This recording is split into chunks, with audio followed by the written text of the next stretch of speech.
جب ایک شخص آپ کے پاس آتا ہے، آپ کا اس کے لباس سے، اس کی وضاقتہ سے رویہ تبدیل ہوتا ہے، تو وہاں ہی انصاف کا خون ہونا شروع ہو جاتا ہے۔ اس لیے اپنے رویوں کو اپنے آنے والوں کے لیے جب آپ برابر رکھتے ہیں تو وہ چاہے پھٹے پرانے کپڑوں میں ہو، چاہے وہ عالی نصب لباس میں ہو، ہر آنے والا آپ کے پاس انصاف کی بھیک مانگنے آیا ہے، امن کی بھیک مانگنے آیا ہے، تو آپ اس کی مدد کر سکیں۔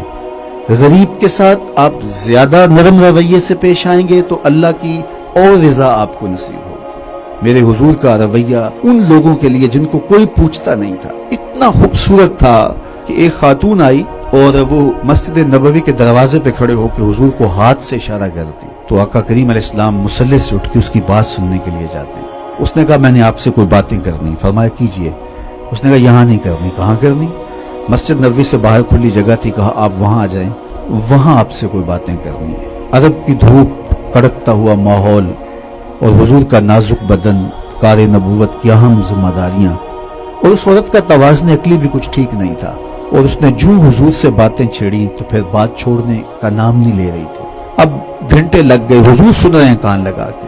صحابہ کو بڑا غصہ آ رہا ہے کہ اس عورت کی بے مقصد سی باتیں اور حضور کا قیمتی وقت اور نازک بدن۔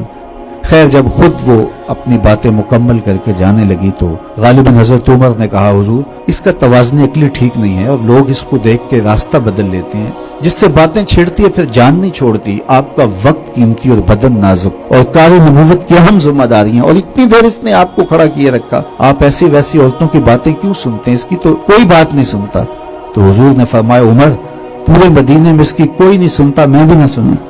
اور اس بڑھیا کو آواز دے کے کہا بڑھیا جب دکھڑے زیادہ ہو جائیں جہاں مرضی کھڑا کر کے محمد کو اپنی باتیں سنا لے گا۔ تو رویوں کی خوبصورتی آدھا دکھ ختم کر دیتے ہیں، اور ہم پولیس کا امتیازی نشان سمجھتے ہیں کہ مجرم سے ہماری نفرت نہیں ہے، ہماری نفرت جرم سے ہے۔ تو مجرم کی اصلاح کی آخری حد تک کوشش اور اس کے ساتھ ہمدردی کا ایک جذبہ اس اعتبار سے کہ اس بھی جرم سے بچ جائے۔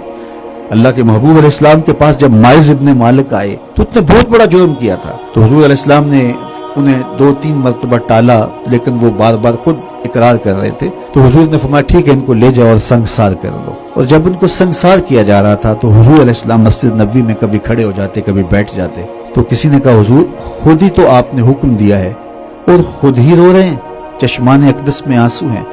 تو میرے حضور نے فرمایا وہ میرا عدل ہے، یہ میری محبت ہے۔